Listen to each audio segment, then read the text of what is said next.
of sound. Guess I'll just close my eyes. Who are you? Who are you?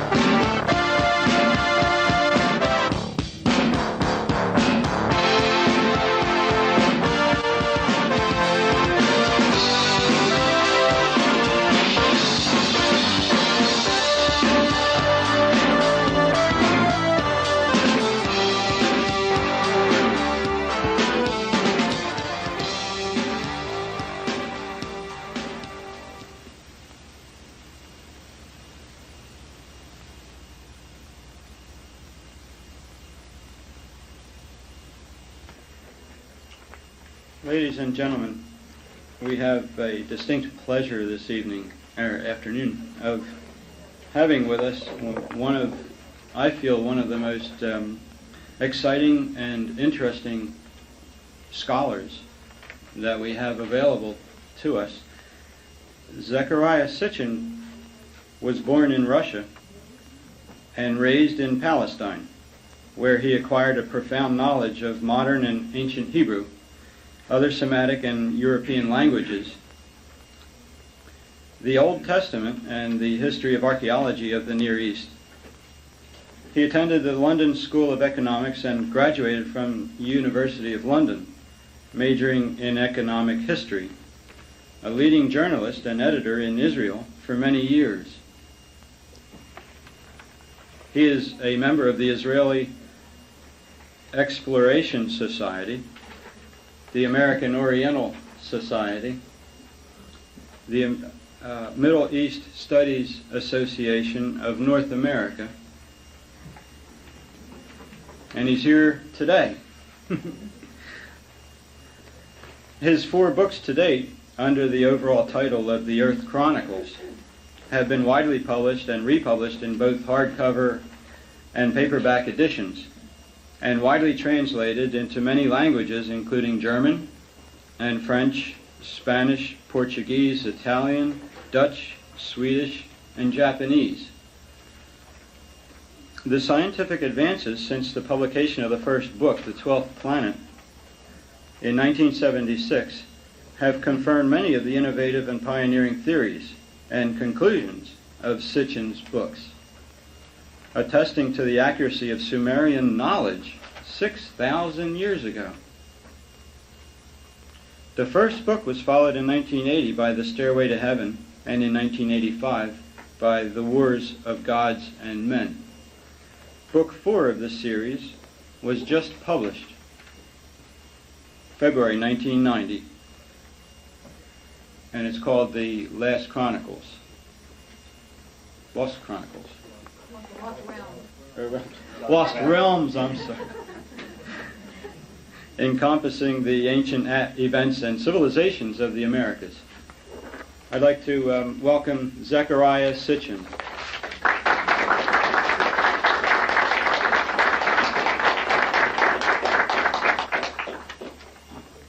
Thank you.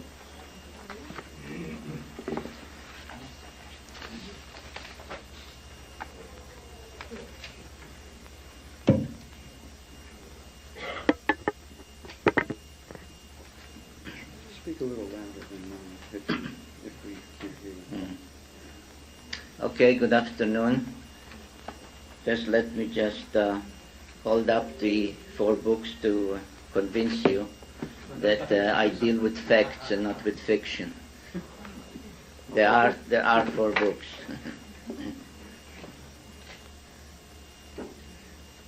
And the 5th one is due in October. October? It will be titled Genesis Revisited, and it will deal with the scientific advances in the 14 years since the first book was published, and show how modern science corroborates ancient knowledge.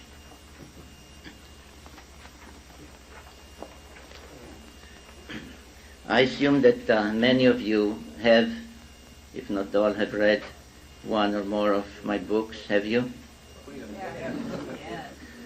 And one idea that occurred to me, thinking about what to say this afternoon, was whether I should really give you, the audience, the podium, and just listen to your questions and build what I have to say around your questions.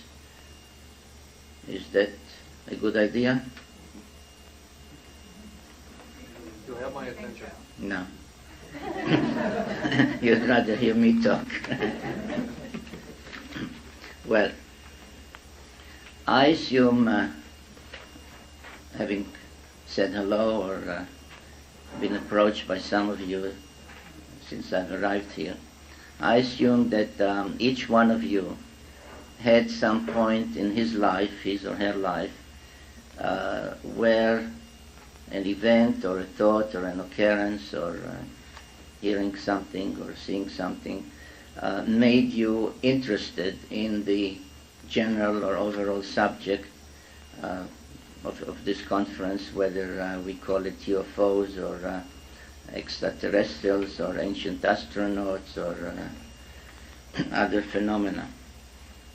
And I thought that I should tell you how I became interested and involved in the subject, which launched me on writing the 4 books to date and coming and talking to you.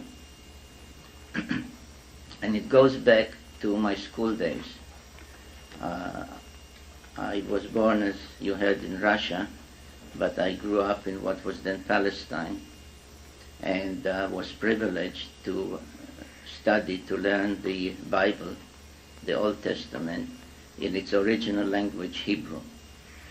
And that is extremely important to understanding what actually those ancient texts tell us, because everything else that you read in the Bibles, be it in English or in German or whatever language, are not just translations, but are really interpretations, because each translation, each translator puts into the translation their understanding of what the word or the sentence or the event had meant.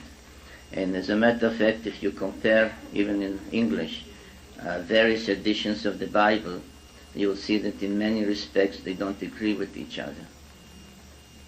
So having had the privilege of learning the Bible in its original Hebrew language was extremely important to the future course of events.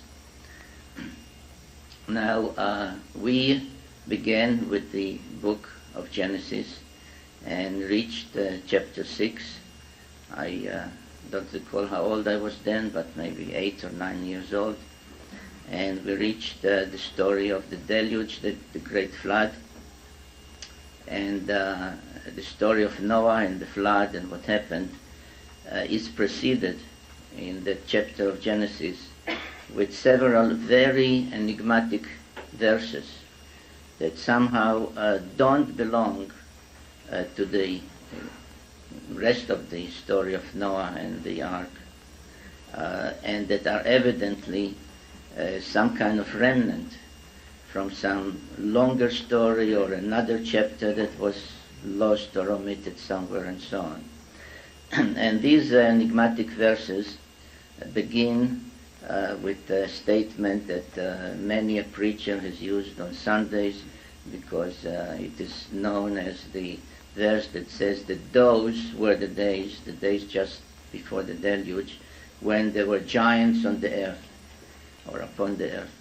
And they married the daughters of men and had children by them and so on. And I raised my hand and I remembered that as if it happened yesterday, although it happened more than 2 years ago when I was 8. And I said, excuse me, teacher, but why do you say giants when the word, the Hebrew word, is Nephilim, which literally means those who had come down from heaven to earth? And he said, Sitchin, sit down. You don't question the Bible. And as young as I was then, I came home and I was, upset. I was boiling inside because I was sure that my question, when I raised my hand, I did not question the Bible. I was reprimanded wrongly. I questioned a translation or an interpretation of a word in the Bible, but I did not question the Bible. On the contrary, I questioned why a word or a statement or a term in the Bible is not accurately translated or interpreted. And this became an obsession with me. As I grew up, I became interested in archaeology. I studied the languages of the ancient Near East and so on. And always in the background, always underlying what I was studying or doing was this question, why did the Bible use the word Nephilim to describe those who, again, literally are called in those verses the sons of the gods? Sons plural, gods plural, literally translated from the Hebrew. And why is there such a distinction made? And the fact is brought out as something to be remembered, to be appreciated, that they married the daughters of men. In other words, they were somehow different. They were not the sons of men, they were sons of the gods. Elohim in Hebrew, plural. And this inquiry, this research, has led me to a realization that many scholars have by then, and indeed it began in 1876, when the discoveries of writing of clay tablets in Mesopotamia reached the stage where the writing could be deciphered and read and understood. It dawned on the scholars more than a century ago that the biblical tales of Genesis, of the creation of what is called the heaven and the earth, of what is really a course of evolution, how life began on earth, how the dry land separated from the oceans and life began.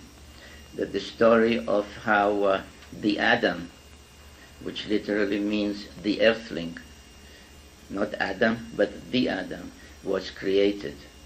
That the reference to some deity, again, the term used is plural, Elohim, says, let us make the Adam in our image and after our likeness. And again, the plural is used all the time.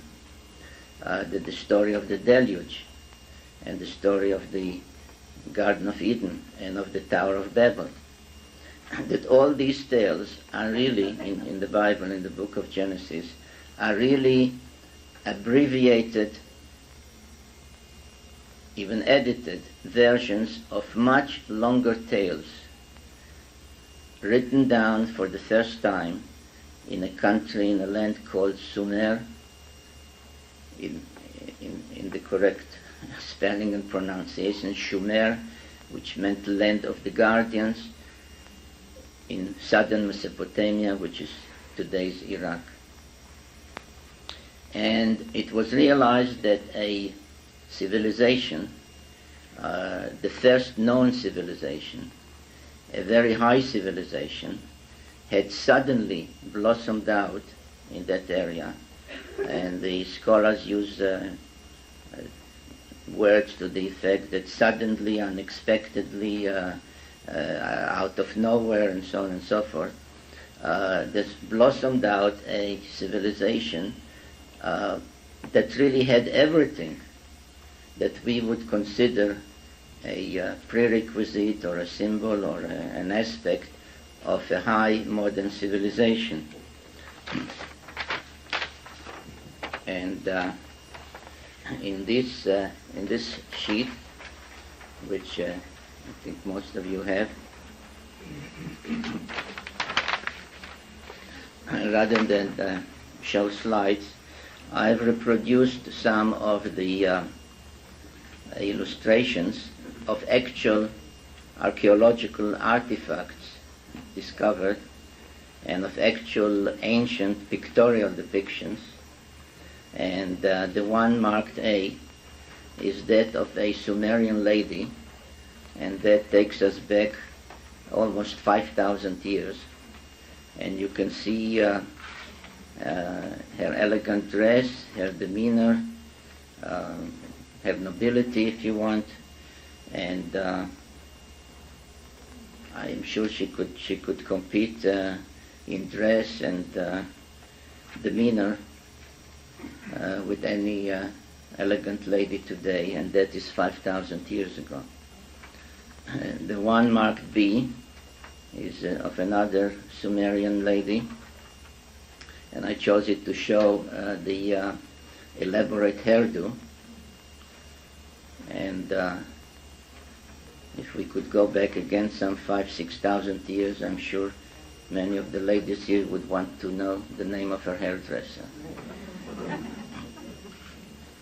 Illustration C is, for some reason, tilted, because if you turn it this way, it really depicts, it's part of a scene of a medical scene where a group of medicine men surrounds a patient. The patient lies on a table and wears a mask and is clearly treated with some kind of radiation. And again, this is from thousands and thousands of years ago. Now,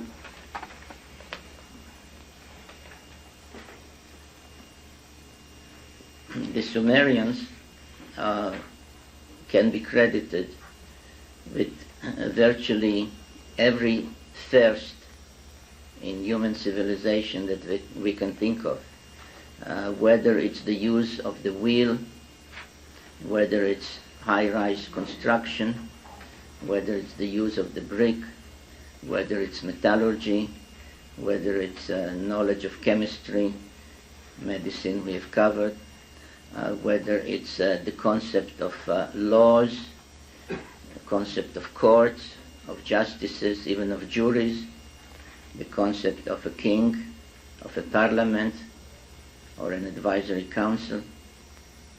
Anything you can think of, any aspect of a high civilization, had its first in Sumer, going back, as I said, 6,000 years ago.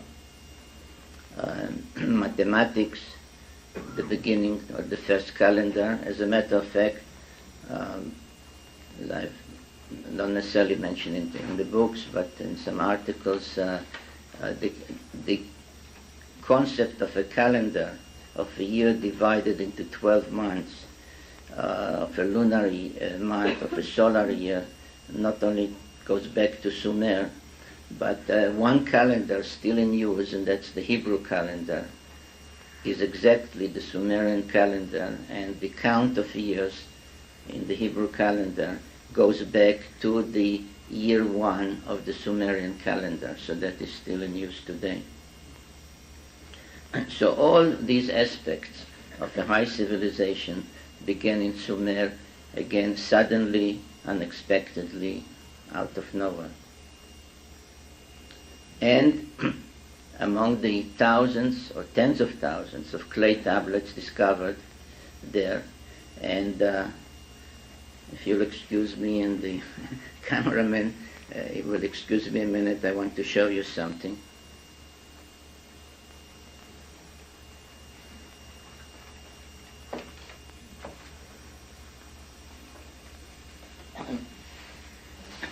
Many who have read the books or who heard me talk or read other books heard about clay tablets, but I wonder how many of you have actually seen one.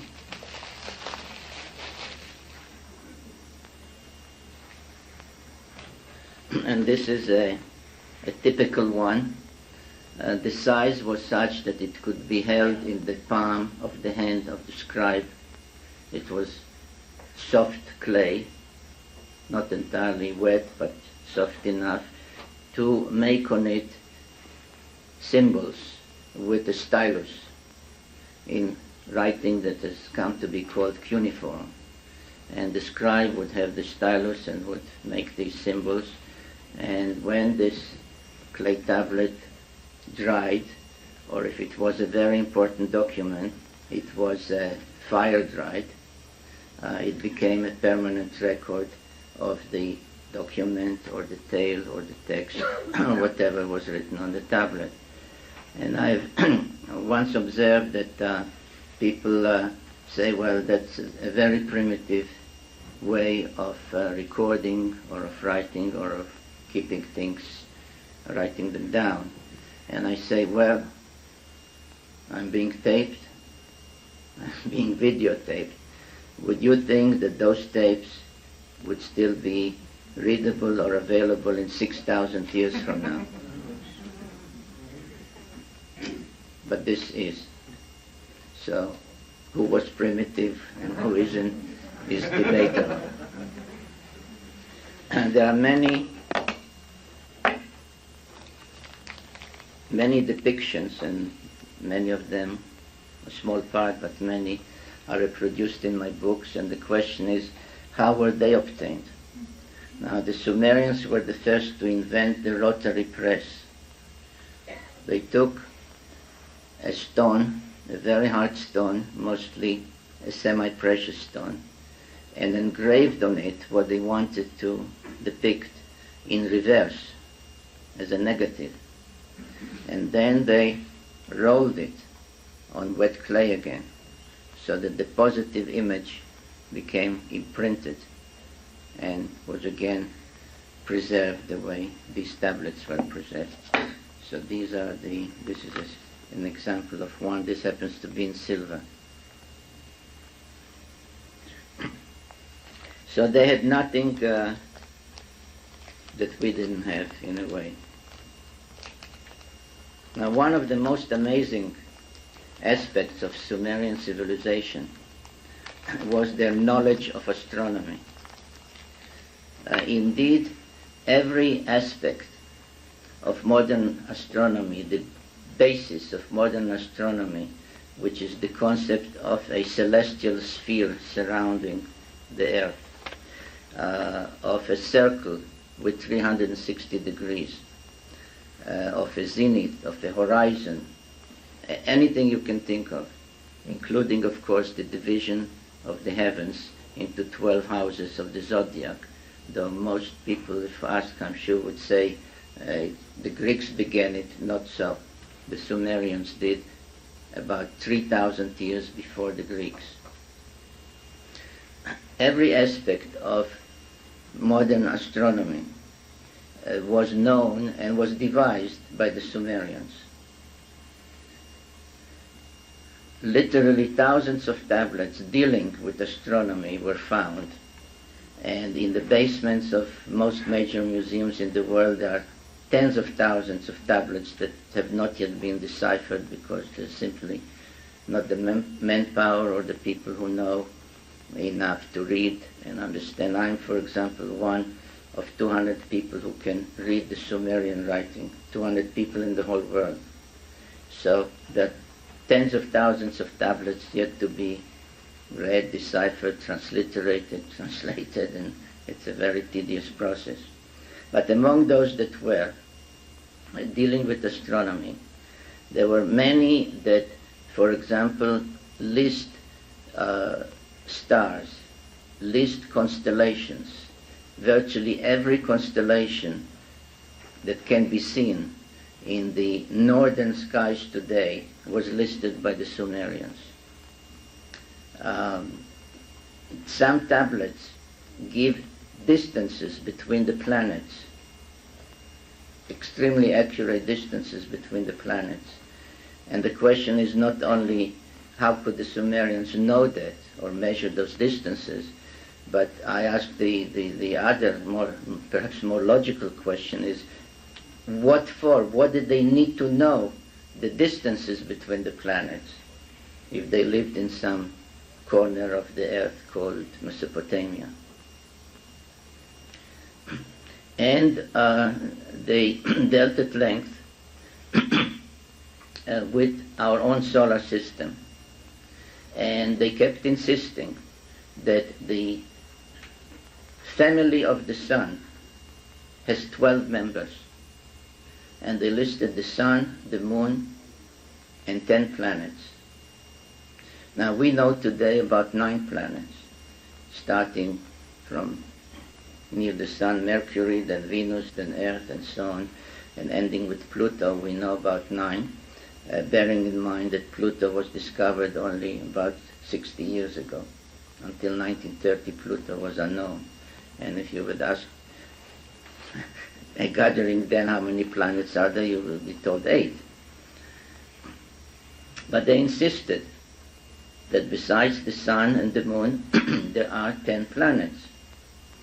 Now, lo and behold, and though everyone until about 2 centuries ago, or less, 150 years ago, was sure that the ancient people were not aware of, could not possibly be aware of any planets beyond Saturn, because they could see planets only with the naked eye. Presumably they had no telescopes or other means of observation. That the Sumerians not only listed the other planets, but as I have made clear in several articles and other appearances, they not only knew that beyond Saturn there's Uranus, and beyond Uranus there's Neptune, but they described them exactly the way our latest spacecraft, Voyager 2, has found them to be. Twin-like, blue-green in color, with various patches on them, and watery. Now, the fact that the Sumerians referred to those planets as watery was considered by astronomers until about 2 years ago as sheer nonsense, because we know that there could be no water out there. Everything is frozen, and besides, the outer planets are made up mostly of gas, and they are not solid, and so on. But the Voyager spacecraft showed that they are watery. And again, the question is, how could the Sumerians not only know about those planets, but even describe them? There was another interesting aspect, and that is that the Sumerians numbered the planets, and they referred to Earth as the 7th planet.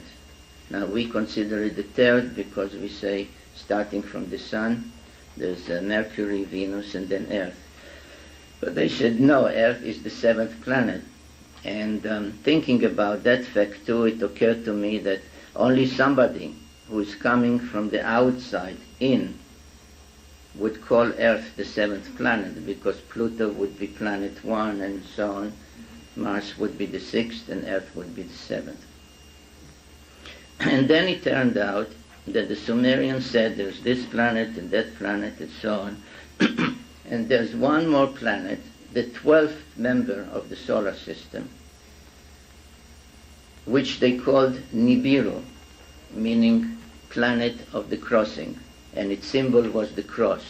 So even the symbol of the cross is not an invention from 2,000 years ago, but from 6,000 years ago. And they said that that planet, Nibiru, originally did not belong to the solar system, that it was an invader who was coming from outer space, was pulled into our system by the gravitational pull of the outer planets as it passed by them, ended up colliding with a very ancient planet which they called Tiamat, split Tiamat in two. One half of it was smashed into pieces, which, as I've later shown, I think convincingly, became the asteroid belt and the comets. And one part, which remained intact, half a planet, was shunted into a new orbit and became Earth, pulling with it to the new location in the heavens, the chief satellite or chief moon of Tiamat, which became our moon. It was about to become a planet in its own right, when these events occurred, and therefore the Sumerians still considered it a member of the 12-member family.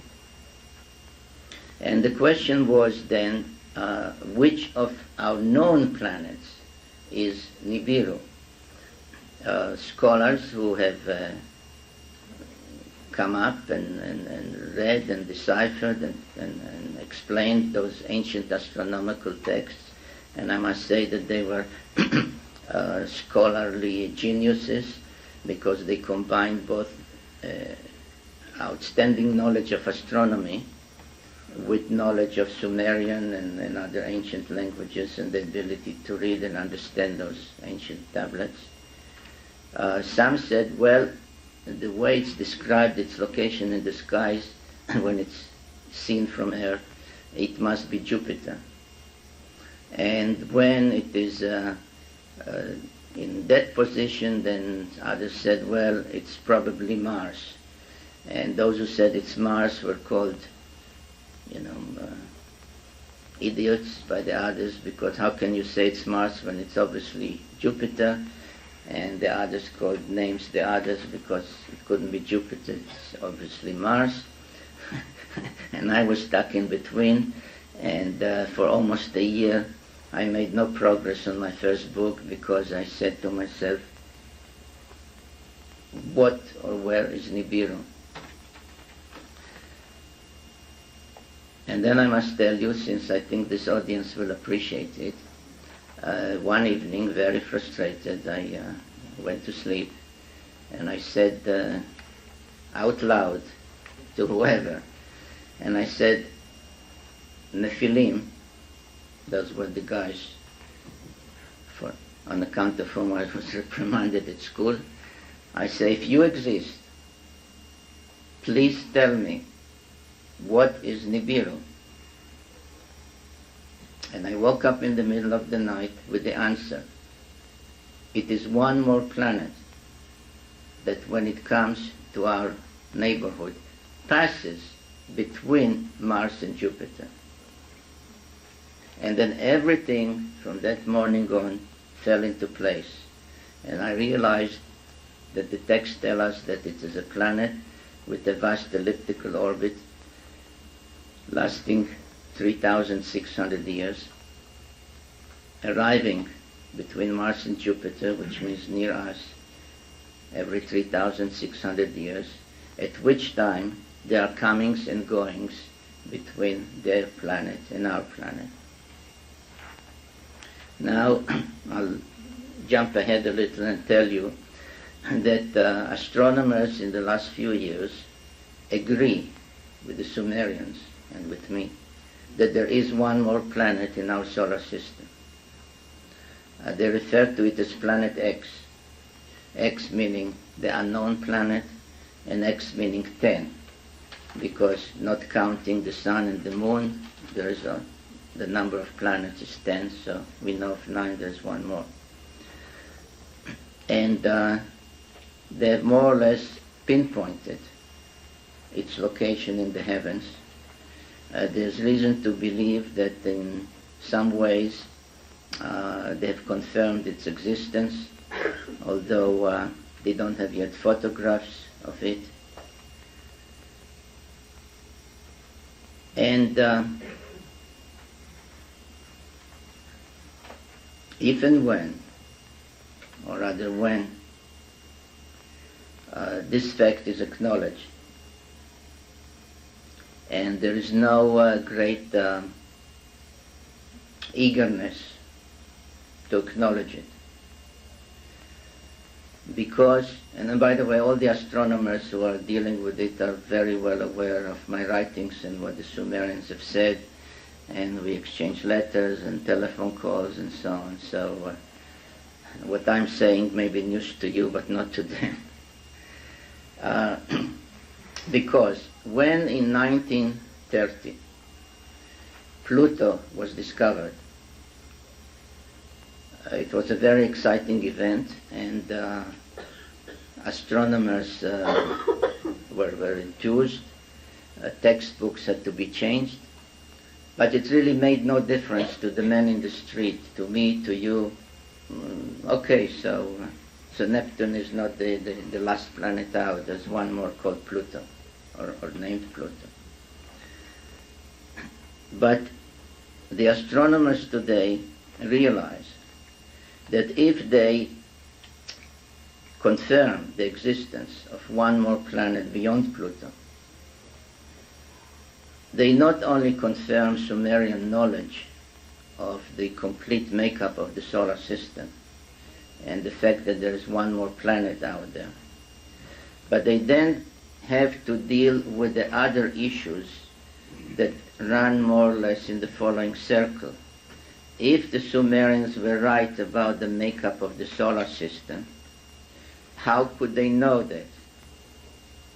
And the Sumerians said, we know it, they wrote it, we know it because those who had come from that planet to Earth have told us so. They told us we are the seventh planet. They described Uranus and Neptune to us. They described their planet to us. So, confirming Sumerian knowledge regarding planet X, or the 10th planet, or the 12th member of the solar system, would require facing the issue of the veracity of the other things the Sumerians have written down. And that is that on that planet there had existed hundreds of thousands of years before our civilization, a civilization with people advanced enough to travel in space, to come to Earth, and to do all the things that the Sumerian texts and the Bible tell us that they have done.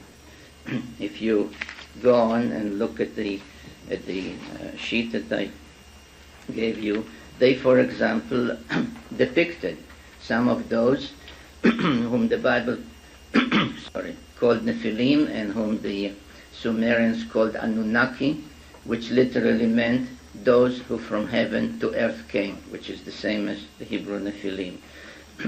For example, D, E, and F are depictions of one of their females. It is known that D represents the goddess known to the Canaanites and in the Bible as the goddess Ishtar, and she liked to roam in the skies of earth dressed as a pilot. Perhaps she foresaw World War I and wore the goggles of a pilot of World War I. Another life-size statue, I wonder if I could get some water.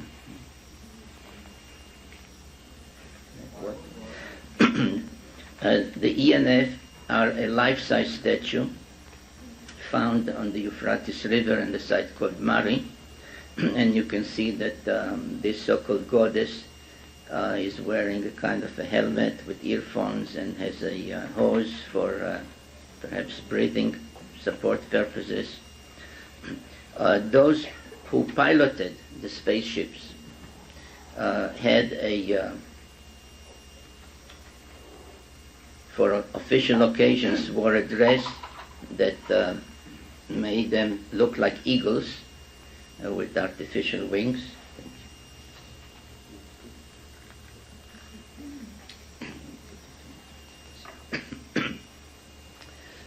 And an interesting thing about it is that I'm sometimes asked, how did they look? Did they look like us?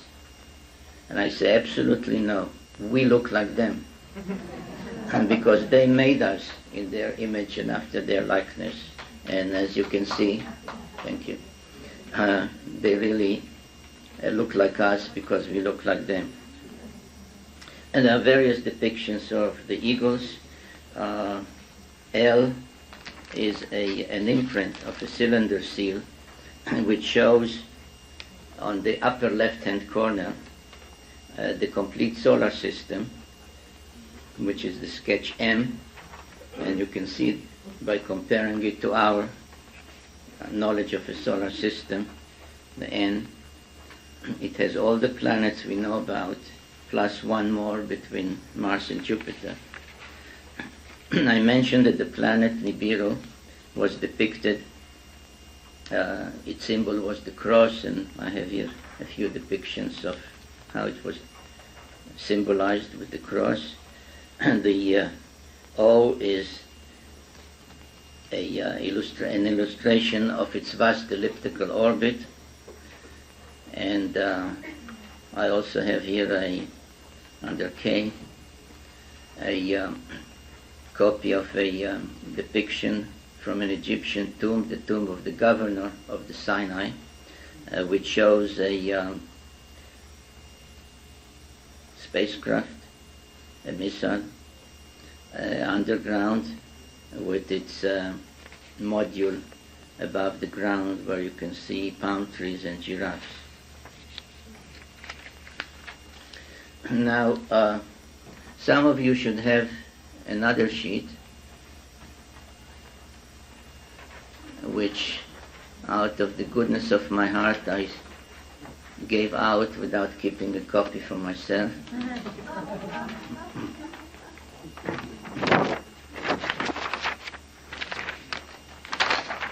Thank you.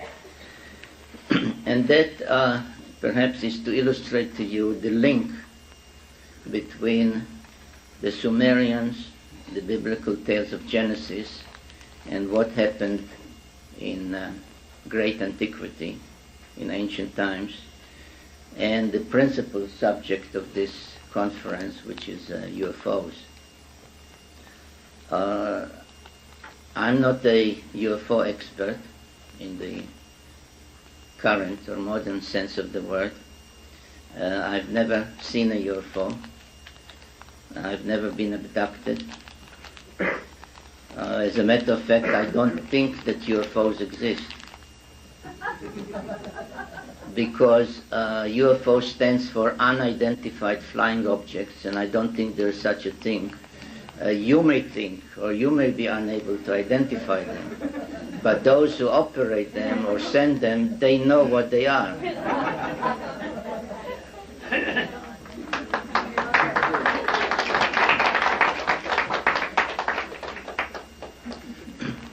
But since I believe in the veracity of the Bible, I always, when asked or when pressed to answer the question, what do I think about UFOs, I say, well, let us imagine that the door there opens and a young man bursts in, and he's very excited, he's short of breath, and he says, just stop all the proceedings, I must tell you something, you wouldn't believe it, but it happened, let me tell you what happened.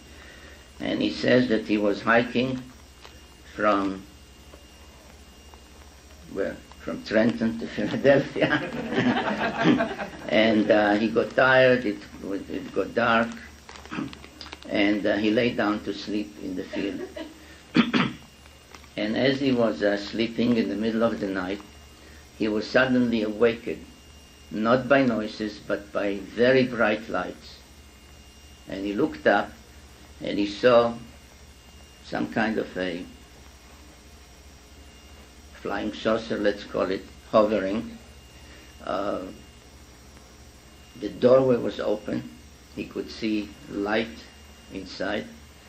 There were some beings, some men, standing at the doorway. He could see his silhouette. There was a kind of a ladder coming down from the hovering craft, reaching the ground. And there were beings, men, going up and down that ladder. And he was so startled and shocked that he fainted. And when he came to, there was nothing. Did he imagine it? Did he dream it? Now, what would we think? Did he imagine it? Did he dream it? I think that he really saw it. And I therefore believe that he saw a UFO, what we would call a UFO. And therefore, whoever believes in the Bible has to have an open mind about UFOs, because that young man was Jacob. And that was the so-called famous Jacob's dream. Now he did not call it a UFO. He knew what it was because he put up a commemorative pile of stones there, and he called it the house of God, and he said, I didn't know, and that's in the Bible, he says, when I lay down to sleep, I did not know that this place is a gateway of the gods, a place from which they can go up and down. So he knew what he had seen. There are, of course, other tales in the Bible.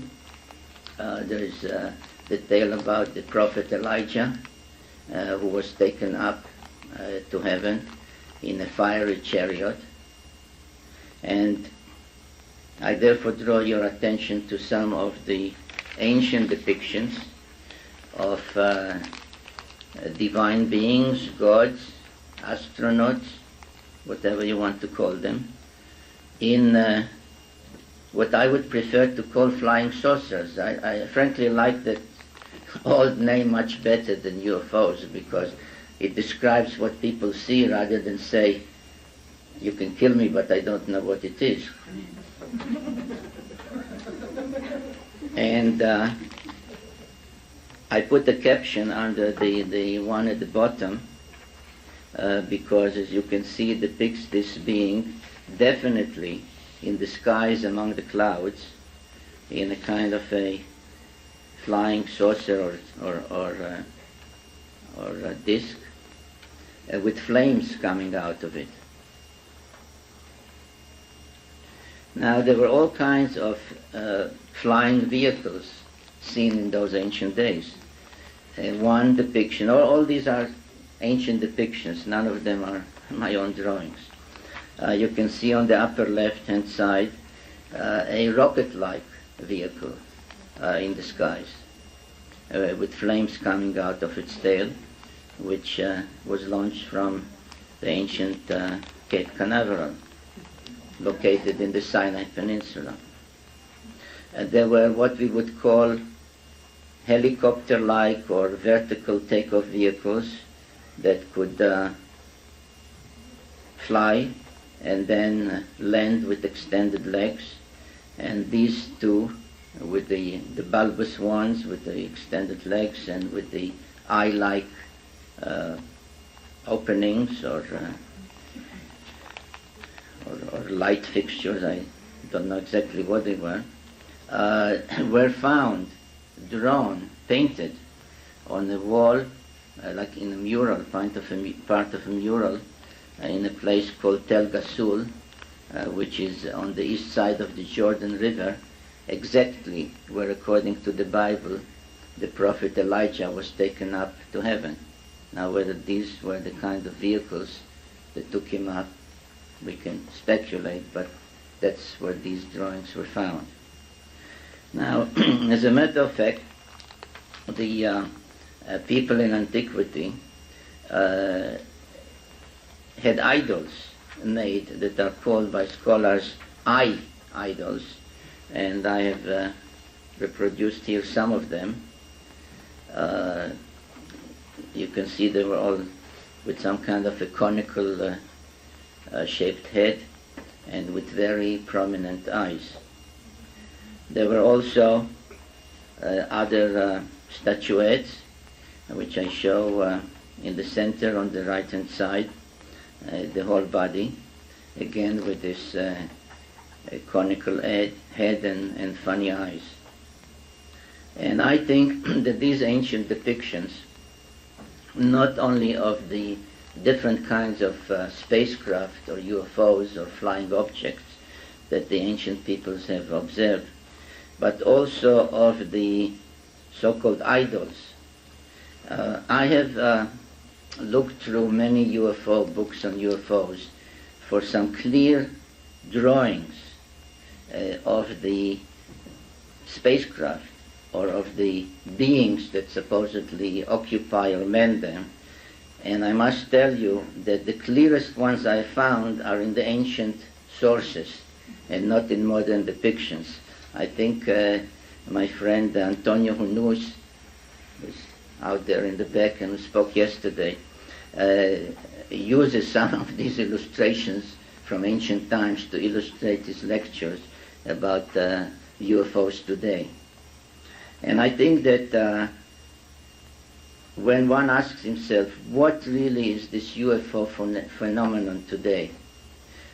Because the only ones who could be the source of spacecraft from extraterrestrial sources are not beings or astronauts from some star system that is so many light years away from us, and nobody could travel such distances.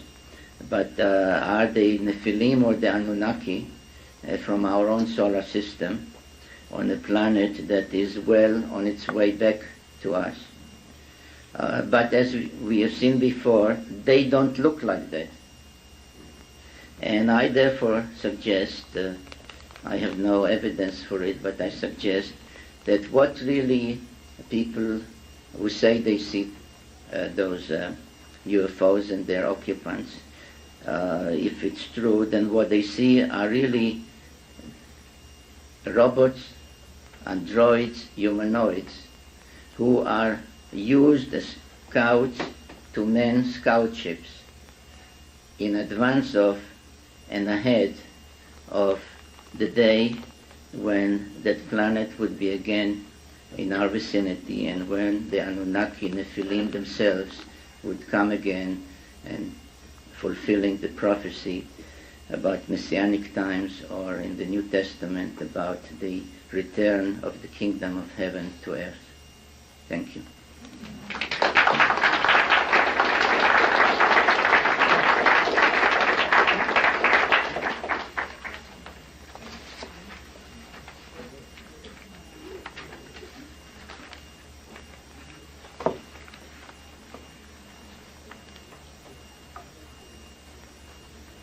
I'm curious with what you've been talking about Genesis and some things in the Bible. I would imagine that you've looked at literature from the Kabbalah and things of that sort. I'm wondering if you would address that, particularly with regard to the Elohim and the legends about the Shekinah. Well, if you have read, or if not, I hope you will read my books. I'm basing myself on archaeology and on the texts in clay tablets. The writings of the Kabbalah are from the Middle Ages, and I'm not there yet. I'm still in ancient times. I understand the Hubble telescope will be placed into orbit soon. Do you know if there are plans to try and photograph the planet Nibiru with the Hubble telescope, and if the astronomers will be able to get all they learned from that telescope to the American public? Well, the answer to the first part of your question is yes, and as a matter of fact, some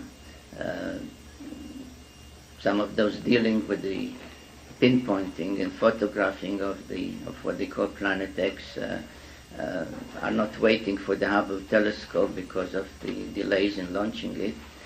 Whether the results, or rather, whether and when the results will be made public is, your guess is as good as mine. Please. Yeah. I don't know if that microphone is working. Is it? Oh, it isn't. No. Okay. I have a question about the Nephilim. Seem to have a very reduced role over the years. Through your books, they seem to be less and less involved in our affairs, to the point that they're seemingly not around now. I was wondering if you could expand on what you think the current relationship is. They're coming back pretty soon? Oh, okay. They just got to work. Thank you. Got to work? All